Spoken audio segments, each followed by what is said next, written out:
Hello, good morning, good afternoon, or good evening kung anong oras nyo napanood ang ating video. Welcome sa ating channel, Matuto Dapat.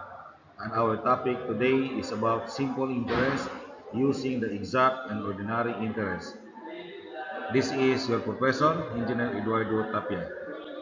Okay, so panoorin natin ang video nito. Let's define terms, exact interest using the actual number of days in a year, and that is 365 or 366 in a leap year. This method determines interest, particularly for short-term loans. It offers more precise indicator of interest, while the ordinary interest, this approach streamlines computations by assuming that there are 360 days in a year. It is frequently utilized in financial instruments and business activities. Commonly, yung mga financial institutions like banks at saka other financial lending company ay gumagamit ng 360 days or the ordinary interest. Now, we have an example.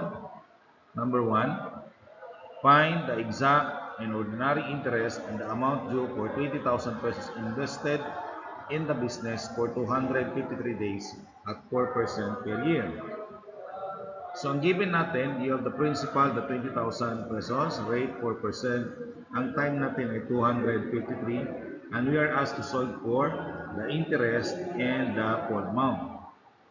So, to solve for that, you have I equals PRT for the exact interest, 20,000 times 0.04, okay, times yung time natin ay 253 days divided by 365 days. So, we come up, ang I natin ay 554.52. Para masolve naman natin ang full amount, you have 20,000 plus 554.52 or the P plus I formula, and you come up 20,554.52. So, therefore, the interest of 20,000 pesos for 253 days at 4% per year is 554.52, and the future value is 20,554.52 using the exact interest formula. Okay? Sunod naman ay the ordinary interest. So, the same process, the same formula gagamitin natin. Ang magkaiba lang dito, yung kanyang divisor. No? So, you have 20,000 times 0.04 times 253 divided by 360. So, ang sagot natin ay 562.22 pesos.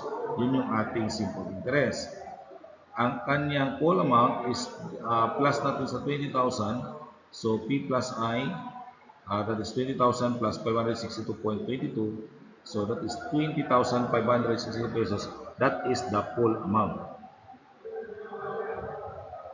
So, therefore, the interest of 20,000 pesos for 253 days, 4% per year is 562.22, and the future value is 20,562.22 using the the ordinary interest formula. So, mapansin natin, mas mataas ang ordinary interest compared doon sa exact interest. Kasi yung divisor natin, mas maliit, no, 360 lang. Yung atin pong exact interest ay 365. Ito, 360 lang siya. Example number 2. Find the interest rate if 25,000 pesos loan earns 700 pesos after 105 days if the solution is based on A, exact interest, and B, ordinary interest. Titingnan natin kung magkaiba ba. Okay? So, ang rate natin is R equals I over PT. Okay? Ito yung given natin. Okay? So, substitute natin sa given, yung ating I ay 700, yung ating principal 25,000, ang ating time ay 105 over 365 kasi using the exact interest.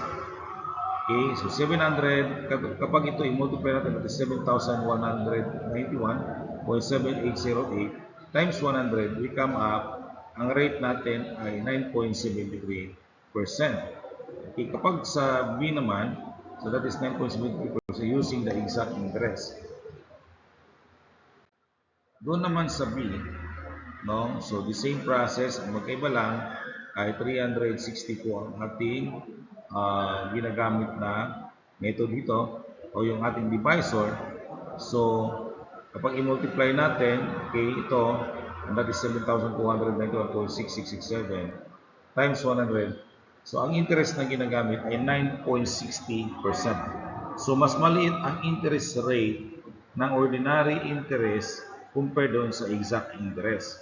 Kaya kung gagamit tayo ng the same interest to compute to find the interest, mas malaki ang interest na nakukuha using the ordinary interest. Okay?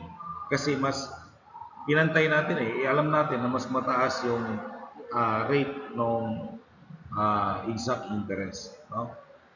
So, 9.60% using the ordinary interest. Yun po yung interest rate. Okay, so ganun po ang pag-solve natin ng exact at saka ordinary interest. So, ang magbabago lang naman doon yung time. So, sa time natin, mag-over tayo kung exact interest, over natin ng 365. Kapag ordinary interest naman, over natin ng 360. Okay, so you have now the problem. Solve the following using the following types of interest. So number 1, you have to solve that using the exact interest. Number 2, exact interest. Then number 3, number 4 ay ordinary interest. So given naman yung mga data, we have to find or we have to compute the different unknown. No? Activity number 2, solve the following. So you have number 1, determine the full amount and the interest of 75,000 pesos invested in a business for 80 days at 12%, at 12.5% interest rate. So using the exact interest and B, the ordinary interest. Ganon din sa number 2, you have to find the interest rate in 35,000 pesos become 42,000 pesos after 305 days investment. If A, exact interest, and B, ordinary interest. And number 3, if a loan earns an interest of 2,500 pesos after 253 days at interest rate of 15%, how much is the loan? Okay, so you have to solve that using A, exact interest, and B, the ordinary interest. Okay, so yun lang muna. So maraming salamat sa inyong pagtangkilik at patuloy na panonood sa ating mga video lessons. I hope you learn much in this lesson. Thank you very much. God bless you. Don't forget to like and share my YouTube channel.